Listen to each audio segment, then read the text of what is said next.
मनुष्य चाहे कितना भी प्रयास क्यों ना कर ले, कितना भी प्रयत्न क्यों ना कर ले, उसे अपने कर्मों का फल तो भोगना ही पड़ता है। चाहे मनुष्य कितना ही प्रयत्न कर ले, लेकिन वह कभी अपने कर्मों से बच नहीं सकता। जैसी करनी वैसी भरनी, ये वाक्य तो आपने सुना ही होगा। अर्थात जैसे आप कर्म करोगे वैसा ही आपको फल भी प्राप्त होगा। लेकिन मेरा एक प्रश्न है, क्या आप इस बात पर यकीन करते हैं कि जैसा आप कर्म करें वैसा ही आपको फल भी मिलेगा? अब आप में से अधिकतर लोगों के मन में यह प्रश्न जरूर उठ रहा होगा, क्योंकि इसमें पूछने वाली बात क्या है? ये तो सत्य ही है कि जैसे हम कर्म करेंगे वैसा ही हमें फल भी मिलेगा। लेकिन एक बार के लिए आंखें बंद करके अपने आप से यह प्रश्न कीजिए, देखिएगा कि आपको इस प्रश्न का उत्तर स्पष्टता से नहीं मिल पाएगा। कहीं ना कहीं आपके मन में एक संशय जरूर होगा कि क्या यह बात सच है या झूठ। दोस्तों, आज इस कहानी से हम समझेंगे कर्मों का खेल, आखिर अच्छे कर्मों का फल अच्छा और बुरे कर्मों का फल बुरा कैसे होता है। बहुत समय पहले की बात है, किसी गांव में एक बहुत ही ज्ञानी पंडित रहता था। एक दिन वह अपने बचपन के दोस्त से मिलने के लिए दूसरे गांव में जा रहा था। उसका वह दोस्त बचपन से ही गूंगा और एक पैर से अपाहिज था। उस पंडित के गांव से उसके दोस्त का घर काफी दूर था। वहां जाने के लिए बीच बीच में कई सारे छोटे छोटे गांव पड़ते थे। पंडित रास्ते में अपनी धुन में चला जा रहा था। चलते चलते उसकी मुलाकात एक व्यक्ति से होती है। रास्ते में उसे एक आदमी मिलता है जो ऐसा लगता था कि वह किसी का इंतजार कर रहा था, और वह भी पंडित के साथ चलने लगता है। उस आदमी को देखकर पंडित बहुत खुश हो जाता है। उसने सोचा, चलो अच्छा हुआ, साथ साथ चलने से उसका सफर आसानी से कट जाएगा।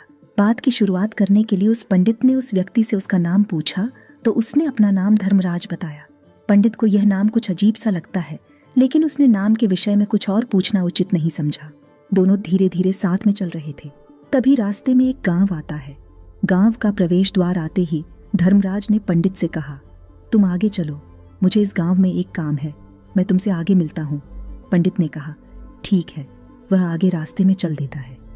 कुछ देर बाद उस गांव में खबर फैली कि एक व्यक्ति को सांड ने अपनी सींग में फंसाकर मार दिया है। जैसे ही सांड ने उस व्यक्ति को मारा, ठीक कुछ ही देर में धर्मराज पंडित के पास आ गया और फिर दोनों चलना शुरू कर देते हैं और चलते चलते एक दूसरे गांव के द्वार पर पहुंच जाते हैं। उस गांव के बाहर एक बड़ा और विशाल मंदिर बना हुआ था। वहां पर आराम करने की सुविधा काफी बढ़िया लग रही थी। पंडित के दोस्त का घर अभी वहां से बहुत दूर था और रात भी होने वाली थी। तो पंडित ने धर्मराज से कहा, रात होने वाली है, पूरे दिन चलते चलते थक भी चुके हैं और भूख भी लग रही है, तो यहाँ पर भोजन करके यहीं पर हम विश्राम कर लेते हैं, फिर सुबह के समय आराम से आगे की यात्रा जारी करेंगे। धर्मराज ने कहा, ठीक है, मुझे इस गांव में किसी को कुछ जरूरी सामान देने जाना है, तुम भोजन करके आराम करो, मैं बाद में आकर भोजन कर लूंगा। इतना कहकर वह वहां से चला जाता है। लेकिन उसके जाने के कुछ समय बाद, कुछ ही देर बाद धुआं उठता हुआ दिखाई देता है और देखते ही देखते पूरे गांव में आग लग जाती है। पंडित ने हैरानी से सोचा कि यह धर्मराज जहां भी जाता है वहां कोई ना कोई अनहोनी जरूर हो जाती है, कुछ तो गड़बड़ है इस व्यक्ति में। लेकिन पंडित ने रात्रि में धर्मराज से कुछ भी पूछना उचित नहीं समझा और वे दोनों सो गए। सुबह होते ही दोनों फिर से अपनी यात्रा शुरू कर देते हैं। कुछ देर चलने के बाद रास्ते में फिर से एक गांव आता है। धर्मराज ने फिर पंडित से कहा, आप आगे चलिए, मुझे इस गांव में अपने मित्र से मिलने जाना है, मैं अपने दोस्त से मिलने के बाद आगे रास्ते में मिलूंगा। यह कहकर धर्मराज वहां से चला गया। लेकिन पंडित इस बार आगे नहीं गया, वहीं खड़ा होकर धर्मराज को देखता रहा कि वह कहाँ जा रहा है और क्या करता है। तभी थोड़ी देर बाद लोगों की आवाज सुनाई देने लगी कि एक व्यक्ति को सांप ने काट लिया है और उसकी मृत्यु हो गई है। ठीक उसी समय धर्मराज फिर पंडित के पास पहुंच गया, लेकिन इस बार पंडित से रहा नहीं गया और उसने धर्मराज से पूछ ही लिया कि तुम जिस भी गांव में जाते हो वहां कोई ना कोई अनहोनी जरूर हो जाती है, क्या तुम मुझे बता सकते हो यह ऐसा क्यों हो रहा है? धर्मराज ने कहा, पंडित जी, आप तो मुझे बहुत ज्ञानी मालूम पड़े थे, इसीलिए मैं आपके साथ चलने लगा था, क्योंकि ज्ञानियों का साथ बहुत अच्छा होता है, परंतु आप अभी तक समझ नहीं पाए कि मैं कौन हूँ। पंडित ने कहा, मैं समझ गया हूँ, लेकिन मुझे कुछ शंका है, अगर आप ही अपना उपयुक्त परिचय दे दें तो मेरे लिए आसानी होगी। तब धर्मराज ने जवाब दिया कि मैं यमदूत हूँ और यमराज की आज्ञा से उन लोगों के प्राण हरण करता हूँ जिनकी उम्र पूरी हो चुकी है। हालांकि पंडित को पहले से ही इस बात की आशंका थी, फिर भी धर्मराज के मुंह से ये बातें सुनकर वह घबरा गया। लेकिन वह हिम्मत करके पूछता है कि अगर तुम सच में यमदूत हो तो मुझे बताओ, अगली मृत्यु किसकी है? धर्मराज ने जवाब दिया, अगली मृत्यु तुम्हारे उसी मित्र की है जिससे तुम मिलने जा रहे हो। और उसकी मृत्यु का कारण भी तुम ही बनोगे। यह बात सुनकर पंडित सहम गया और सोच में पड़ गया कि अगर सच में यह धर्मराज यमदूत हुआ तो उसकी बात भी सच होगी और उसके कारण मेरे बचपन के सबसे अच्छे मित्र की मृत्यु हो जाएगी। तो सबसे अच्छा तो यही होगा कि मैं अपने मित्र से मिलने ही ना जाऊं। कम से कम मैं उसकी मृत्यु का कारण तो नहीं बनूंगा। धर्मराज ने मुस्कुराते हुए कहा, तुम जो सोच रहे हो वह सब मुझे पता है, मगर तुम्हारे अपने मित्र से मिलने ना जाने से नियति नहीं बदल जाएगी। तुम्हारे मित्र की मृत्यु तो निश्चित है और वह अगले कुछ ही पलों में घटित होने वाली है। महाकाल के मुंह से ऐसी बातें सुनकर पंडित को झटका लगा, क्योंकि महाकाल ने पंडित के मन की बातें पढ़ ली थीं, जो कि एक सामान्य व्यक्ति के लिए संभव नहीं है। अब पंडित को विश्वास हो गया कि यह धर्मराज सचमुच में यमदूत ही है। जब पंडित को यह पूर्ण विश्वास हो गया कि धर्मराज जी यमदूत है, तो वह घबरा गया। वह अपने मित्र की मृत्यु का कारण नहीं बनना चाहता था, इसलिए वह पलटकर अपने गांव की तरफ वापस जाने लगा। लेकिन जैसे ही पंडित वापस जाने के लिए मुड़ा, उसने देखा कि उसका मित्र तेजी से उसकी तरफ चला आ रहा है, जो कि पंडित को देखकर अत्यंत प्रसन्न दिखाई पड़ रहा था। अपने मित्र के आने की गति को देखकर पंडित को ऐसा लगा कि जैसे उसका मित्र काफी देर से उसका ही पीछा कर रहा है, लेकिन वह बचपन से ही गूंगा था और एक पैर से लंगड़ा भी था। इसीलिए ना तो वह पंडित को आवाज दे पाया था और ना ही उस तक पहुंच पा रहा था। लेकिन जैसे ही वह पंडित के पास पहुंचा, अचानक ही जमीन पर गिर पड़ी और तुरंत ही उसकी मृत्यु हो गई। पंडित हक्का बक्का होकर धर्मराज की ओर देखने लगा, जैसे कि वह पूछना चाह रहा हो कि आखिर क्या हुआ। धर्मराज पंडित के मन में उठ रहे प्रश्नों को समझ गया और बोला, तुम्हारे मित्र ने पिछले गांव में ही तुम्हें देख लिया था और वे वहीं से ही तुम्हारा पीछा कर रहा था, लेकिन गूंगा और लंगड़ा होने की वजह से वह तुम तक नहीं पहुंच पाया। उसने अपनी पूरी ताकत लगाकर तुम तक पहुंचने का प्रयास किया, लेकिन बुढ़ापे में बचपन जैसी ताकत नहीं होती, इसलिए दिल का दौरा होने के कारण उसकी मृत्यु हो गई, क्योंकि वह तुमसे मिलने के लिए अपनी सीमाओं को तोड़कर तुम्हारे पीछे भाग रहा था। इसलिए अपने मित्र की मृत्यु का कारण भी तुम ही कहलाओगे। अब पंडित को पूर्णतः यह विश्वास हो गया था कि धर्मराज एक यमदूत है और उसका कार्य जीवों के प्राण हरना है। लेकिन पंडित एक ज्ञानी व्यक्ति था। वह यह भी जानता था कि मृत्यु पर किसी का वश नहीं है, सबको एक ना एक दिन मरना ही है। यही सोचकर उसने अपने आप को संभाल लिया। लेकिन अचानक ही पंडित के मन में अपनी मृत्यु के बारे में जानने की इच्छा हुई। इसलिए उसने धर्मराज से पूछा कि जब मृत्यु मेरे दोस्त की होनी थी तो तुम शुरू से ही मेरे साथ क्यों चल रहे थे? यह प्रश्न सुनकर धर्मराज जोर से हंसा और बोला, मैं तो हर पल हर क्षण सभी के साथ चलता हूँ, किंतु लोग पहचान नहीं पाते, क्योंकि लोगों के पास अपनी समस्याओं के अलावा किसी और व्यक्ति, वस्तु या घटना के बारे में सोचने, समझने या उसे देखने का समय ही नहीं होता। पंडित ने कहा, तो क्या तुम यह बता सकते हो कि मेरी मृत्यु कब, कहाँ और कैसे होगी? महाकाल ने कहा, हालांकि किसी भी सामान्य जीव के लिए अपनी मृत्यु के बारे में जानना ठीक नहीं है, क्योंकि कोई भी जीव हो या जानकर, वह अपनी मृत्यु के बारे में जानकर बहुत दुखी हो जाता है। हालांकि तुम जानी व्यक्ति मालूम पड़ते हो और तुमने जिस तरीके से अपने मित्र की मृत्यु को सहन कर लिया है, उसे देखकर लगता है कि तुम अपनी मृत्यु के बारे में जानकर भी दुखी नहीं होंगे। महाकाल ने कहा, तो सुनो, तुम्हारी मृत्यु आज से ठीक 6 महीने बाद आज ही के दिन किसी दूसरे राज्य में फांसी लगने से होगी। और सबसे हैरानी की बात तो यह होगी कि तुम स्वयं ही खुशी से उस फांसी को स्वीकार कर लोगे ना। कहकर धर्मराज वहां से चला गया, क्योंकि अब धर्मराज के पास पंडित के साथ चलते रहने का कोई कारण न था। इसके बाद पंडित ने अपने मित्र के शरीर का अंतिम संस्कार किया और यथाशक्ति उसके क्रियाकर्म करके अपने गांव वापस आ गया। लेकिन कोई व्यक्ति कितना भी ज्ञानी क्यों ना हो, अपनी मृत्यु के बारे में जानकर दुखी तो होता ही है और मृत्यु से बचने का कोई ना कोई उपाय भी खोजता है। तो पंडित ने भी वही किया। क्योंकि पंडित न था, इसलिए उसकी पहचान उस राज्य के राजा तक थी। पंडित ने सोचा कि राजा के पास तो कई सारे ज्ञानी मंत्री हैं, वह मेरी मृत्यु से संबंधित समस्या का कोई ना कोई समाधान निकाल ही लेंगे। पंडित यही सब सोचता हुआ राज दरबार में पहुंच जाता है और राजा से सारी घटना के बारे में बताता है। राजा ने अपने मंत्रियों को सारी समस्या बताई और उनसे सलाह मांगी। अंत में सभी ने विचार विमर्श करके कहा, अगर पंडित की बात सही है तो उसकी मृत्यु भी 6 महीने बाद ही होगी। लेकिन मृत्यु तो तब होगी जब वह किसी दूसरे राज्य में जाएगा। यदि वह किसी दूसरे राज्य में जाए ही ना तो मृत्यु ही नहीं होगी। मंत्रियों की यह सलाह राजा को भी सही लगी।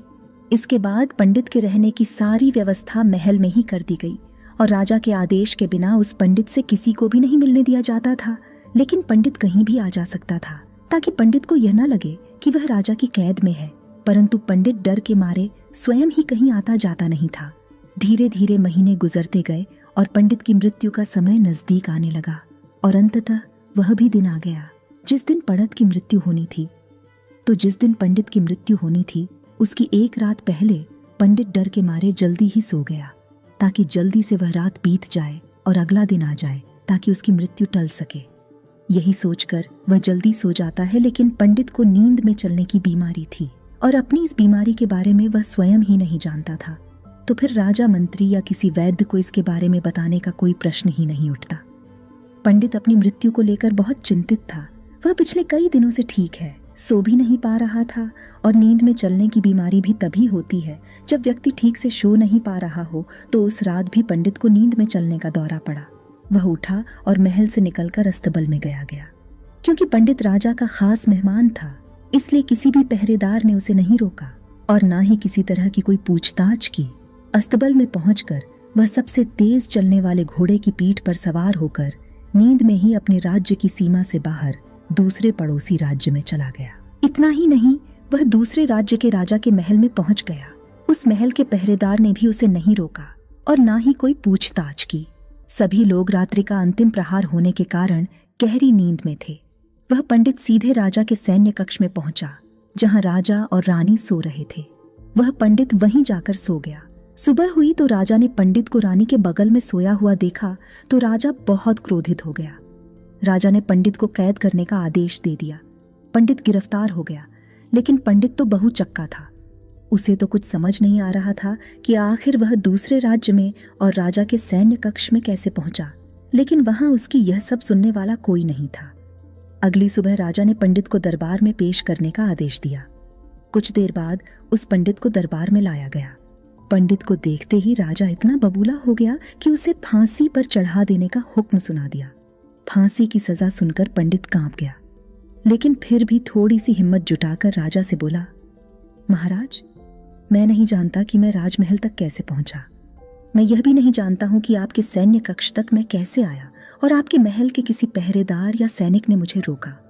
क्यों नहीं, लेकिन मैं इतना जरूर जानता हूं कि आज मेरी मृत्यु होनी थी और वह होनी भी जा रही है। राजा को यह बात थोड़ी अजीब लगी।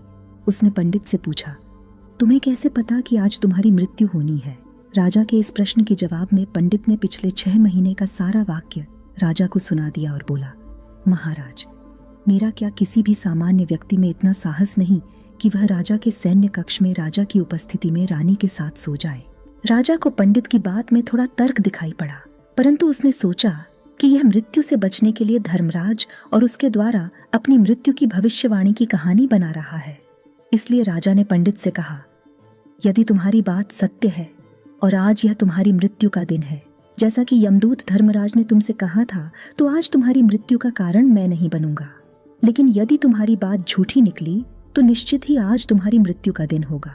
न क्योंकि जिस राज्य से पंडित आया था उस राज्य का राजा इस राजा का मित्र था, इसलिए इस राजा ने तुरंत अपने 2 सैनिकों को पड़ोसी राजा के पास भेजकर पंडित की बात की, सत्यता का प्रमाण मांगा।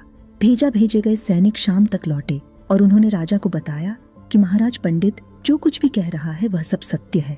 पड़ोसी राज्य के राजा ने पिछले 6 महीने से पंडित के रहने की सारी व्यवस्था अपने ही महल में कर रखी थी। पंडित राजा का खास मेहमान था। कल शाम राजा आखिरी बार पंडित से उसके कक्ष में मिले थे और उसके बाद यह इस राज्य में कैसे पहुंच गया, इसकी जानकारी किसी को भी नहीं है। इसीलिए उस राज्य के राजा के अनुसार पंडित को फांसी की सजा देना ठीक नहीं है। लेकिन राजा के सामने एक नई समस्या थी, क्योंकि उसने बिना पूरी बात जाने ही पंडित को फांसी की सजा सुना दी थी। इसलिए अगर पंडित को फांसी नहीं दी जाती तो राजा के वचन का अपमान हो जाएगा। लेकिन अगर राजा की बात का मान रखा जाए तो बेवजह ही एक निर्दोष व्यक्ति की मौत हो जाएगी। राजा ने अपने सभी मंत्रियों से इस बारे में सुझाव मांगा तो मंत्रियों ने राजा को सुझाव दिया कि महाराज, पंडित को एक कच्चे सूत के धागे से फांसी लगवा दी जाए। इससे आपके कथन का भी मान रह जाएगा और कच्चे सूत के धागे से पंडित को फांसी भी नहीं लगेगी और उसके प्राण भी बच जाएंगे।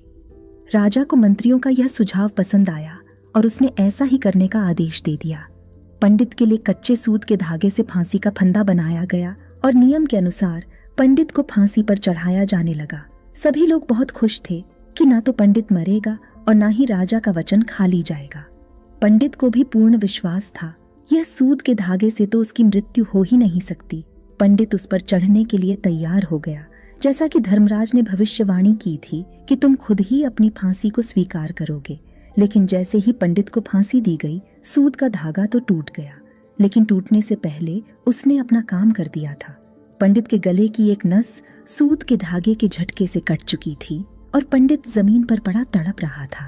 उस पल उसके गले से खून की फुहार निकल रही थी और देखते ही देखते पंडित का शरीर पूरी तरह से शांत हो गया। सभी लोग आश्चर्यचकित थे और पंडित को मरता हुआ देख रहे थे। किसी को विश्वास नहीं हो रहा था कि कच्चे सूत के धागे से भी किसी इंसान की मृत्यु हो सकती है। लेकिन घटना तो घट चुकी थी। नियति ने अपना काम कर दिया था और धर्मराज की भविष्यवाणी सच हो चुकी थी। दोस्तों, श्रीमद् भागवत गीता में भगवान श्री कृष्ण ने कहा है, जो होना होता है वह होकर ही रहता है। हम चाहे कितनी ही सावधानी बरते, कितना ही उपाय कर ले, लेकिन घटना और घटना की पूरी प्रणाली पहले से ही तय होती है, जिसे हम थोड़ा सा भी इधर उधर नहीं कर सकते हैं। दोस्तों, शायद इसीलिए ईश्वर ने हमें भविष्य जानने की क्षमता नहीं दी है, ताकि हम अपने जीवन को ज्यादा बेहतर तरीके से जी सके। और यही बात उस पंडित पर भी लागू होती है। अगर पंडित ने महाकाल से अपनी मृत्यु के बारे में ना पूछा होता तो 6 महीने तक राजा के महल में कैद रहकर डर डर कर जीने की बजाय ज्यादा बेहतर जीवन जीता। दोस्तों, आपने आज के इस वीडियो से क्या सीखा, वह मुझे आप कमेंट में बता सकते हैं।